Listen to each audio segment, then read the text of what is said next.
નમસ્કાર મિત્રો જેતપર ખેડૂત આંદોલનનો બીજો અધ્યાય. મનોજ પનારાએ શું વાત કરી, અમુક મેસેજથી કેટલા લોકો હાજર રહ્યા, શું આવનાર દિવસમાં સરકાર અને કંપની સામે મોટું આંદોલન ફરી શરૂ કરવામાં આવશે, પૂરતું વળતર જ્યાં સુધી નહીં આપવામાં આવે ત્યાં સુધી આંદોલન ચાલુ રહેશે. વિસ્તારથી વાત કરું તો મોરબી રવાપર ખાતે મોટી માત્રામાં લોકો ભેગા થાય છે. વાત કરવામાં આવે છે ખેડૂતોની, જેતપર ખેડૂત આંદોલનની, તેને સમર્થન આપતા આવનાર દિવસની રણનીતિ વિશે વાતો કરવામાં આવે છે. મનોજ પનારા સામાજિક આગેવાન આ વચ્ચે હાજર રહે છે અને તેમના દ્વારા પણ ભાષણ આપવામાં આવે છે. સાંભળો તેમણે શું કહ્યું, અદાણી કંપની પર કેવા પ્રહારો કર્યા, સરકારને લઈને શું કહ્યું. આટલી બધી જનમેદની ઉપસ્થિત થઈ એ બદલ મને તમારી પર પૂરો વિશ્વાસ છે કે તમે ગમે ત્યારે સાચા વિષયમાં સાથે છો એ વાતની તમે આજે ખાતરી કરી દીધી છે. અને મિત્રો હું જાહેરમાં કહું છું કે જ્યારે તમારી વાત સાચી હોય, જ્યારે તમારી વાત સાચી હોય, ઈચ્છા શક્તિ પ્રબળ હોય તો દુનિયાની કોઈ તાકાત તમને હલાવી શકતી નથી. અને તમારી વાત સાચી હોય, ઈચ્છા શક્તિ મજબૂત હોય તો તમારો વિજય પણ નિશ્ચિત હોય છે. મિત્રો એના બે ઉદાહરણ દઉં કે મહાભારતની અંદર કોઈ પણ રીતે પાંડવો જીતી જ ન શકે, પરંતુ એમની વાત સાચી હતી અને યુદ્ધ જીતવાની ઈચ્છા શક્તિના કારણે પાંડવો મહાભારતનું યુદ્ધ જીતી શક્યા હતા.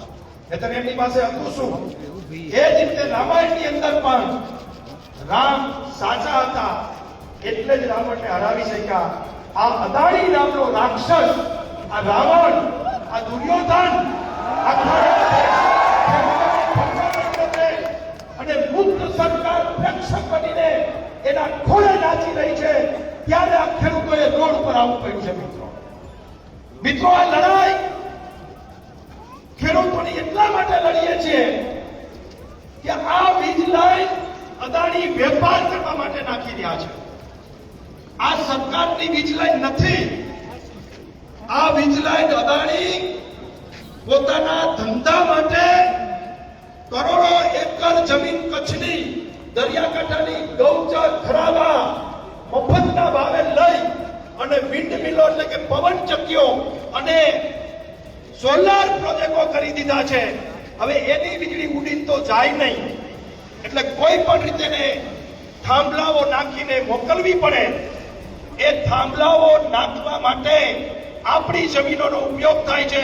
અને હું તો જાહેરમાં કહું છું કે અદાણીના એમઓયુ દુશ્મન દેશ પાકિસ્તાન અને બાંગ્લાદેશ જેવા દેશ સાથે પણ છે, અને આપણી વીજળીનો વેપાર આપણે અહીંયા થાંભલા નાખીને દુશ્મન દેશો સાથે કરે છે અને બીજા રાજ્યોમાં મોકલે છે. એનો વાંધો નથી, પરંતુ જો આ અદાણી એરપોર્ટ ઉપર 1 કલાક મોટર ગાડી રાખવાના 120 રૂપિયા લેતો હોય આ ભાઈ એરપોર્ટ ઉપર અમદાવાદ, તો આ થાંભલાના કેટલા થાય ભાઈ? એક કાર પાર્કિંગના અદાણીના 120 રૂપિયા 1 કલાકના છે. એરપોર્ટ પર જે મિત્રો જાય છે ખબર છે, તો મહિને 50,000 થી વધારે ભાડું આપણા થાંભલાનું થાય. પણ હા, એટલે જે આમ તો કોઈ મૂકી લેજો, પણ આ અદાણીને મારા બાપનું કોઈ કાનૂન નો લાગે, કોઈ કોર્ટ નો લાગે, કોઈ અધિકારી નો લાગે, બધાને નેચાથી લઈ લીધા છે અત્યારે, બધાને. આ હું જાહેરમાં કહું છું કે મોદી સરકાર કે ભાજપ સરકાર છે જ નહીં, અદાણી સરકાર છે, અદાણી સરકાર. ઘણા મિત્રોને ખોટું લાગશે, માફ કરજો, પણ વાસ્તવિકતા એ છે કે આજે તમે ખેડૂત તરીકે ન જઈગા તો આવતા દિવસોમાં માત્ર થાંભલા નહીં પણ શું થવાનું છે હું તમને કહું. અત્યારે જ નાના વેલા મોટા વેલા ગામડામાં રિલાયન્સની નોટિસો આવી કે જે 16 તારીખે એટલે કે 2 દી પહેલા હિયરિંગ હતું, કલેક્ટરે બોલાવ્યા હતા ખેડૂતોના વાદા સાંભળવા માટે.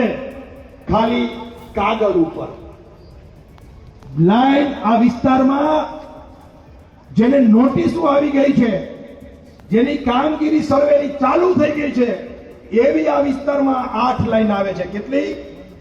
8 લાઈન તો અત્યારે ચાલુ છે. ટોટલ 18 થી વધારે લાઈન આવવાની છે ને આખા ગુજરાતમાં ટોટલ 100 થી વધારે વીજ લાઈનો આ વિસ્તારમાંથી આખા ગુજરાતમાંથી નીકળવાની છે. થશે શું? કોઈને મનમાં એમ હોય કે ભાઈ મારે ક્યાં અહીંયા ખેતર છે, મારે હું લેવા દેવા, મારે તો કારખાનું છે, દુકાન છે, ધંધો છે, નોકરી છે. બિલ્ડર થી માંડીને બધાને નુકસાન જવાનું છે. આપણે બધાએ શહેરની નજીકના ગામડાવાળાએ જમીન વેચી અને દૂરના ગામડામાં સસ્તી જમીનો લીધી છે. બધાએ ભાગીદારીઓ કરી અને 5 લાખ 7 લાખ 10 લાખના વીઘા બધાએ રોકાણ કર્યું છે. આ બધા જ મોરબી જિલ્લાના રોકાણકારોનું રોકાણ ઝીરો થઈ જવાનું છે. તમે રોક્યા એટલા રૂપિયા આવવાના નથી. આ શબ્દ યાદ રાખજો. બિલ્ડરોને એમ હોય કે આવતા દિવસોમાં મારે ક્યાં ઉપાધિ છે. એક ગામડું બાકી નથી રહેવાનું. એક ગામડું કેટલું? આપણે કચ્છથી સીધો જ સરહદી જિલ્લો છે. કચ્છથી જેટલી પણ લાઈનો નીકળશે એ આપણા વિસ્તારમાં નીકળવાની છે. મારે તમને ખાલી ધ્યાન દોરવું છે કે કેટલી લાઈનો નું સર્વે ચાલુ છે, કેટલી લાઈનો નીકળવાની તૈયારી છે. એનું ખાલી એક તમને હિસાબ આપી દઉં એટલે તમને ધ્યાનમાં આવશે. એક લાઈન છે પાવર ગ્રીડની ખાવડા માળિયા હળવદ દેગામ 765 કેવી. બીજી છે ખાવડવા જેતપર હળવદ, જે અત્યારે માથાકૂટ આપણે આલી છે, અંદાણીનું કામ ચાલુ છે. ત્રીજી છે હળવદ પાવર ગ્રીડ થી અદાણી ગ્રીડ, કામ ચાલુ છે. હળવદ વાંકાનેર ટંકારા જામનગર ટ્રાન્સમીટર, આ લાઈનનું કામ ચાલુ છે. કચ્છ માળિયા નવલખી જામનગર 800 કેવી રિલાયન્સ સર્વે ચાલુ છે. કચ્છ માળિયા નવલખી જામનગર 765 કેવી રિલાયન્સ કામનું સર્વે ચાલુ છે. ખાવડા માળિયા હળવદ નાગપુર 800 કેવી પાવર ગ્રીડની લાઈનનું સર્વે ચાલુ છે. 8મી લાઈન ખાવડા માળિયા હળવદ ઓલપાડ 500 કેવી ટ્રાન્સમીટરનું કામ ચાલુ છે, સર્વે ચાલુ છે. મિત્રો, આ તો 8 લાઈનનું તો સર્વે ચાલુ છે. આમાં કેના ખેતર ને કેના ગામ રહેવાના છે બાકી? તો આપે સાંભળ્યું શું કહેવામાં આવ્યું. ગળે ઉતરે એ રીતે વાત સમજાવવામાં આવી. ખેડૂતોને કોઈ વાત સમજાવવાની હોય, સામાન્ય લોકોને કોઈ વાત સમજાવવાની હોય તો અમુક ઉદાહરણ આપવા પડે, કહેવું પડે કે આ જગ્યાએ તો કંપની રૂપિયા લે છે, તો ખેડૂતોને આપવામાં શું બળ પડે છે. અલગ અલગ વાતો અને અલગ અલગ સંદર્ભ સાથે તેમણે પોતાની વાત મૂકી, પોતાનું ભાષણ આપ્યું. આપનું શું માનવું છે કોમેન્ટ બોક્સમાં જરૂરથી જણાવજો. ધન્યવાદ.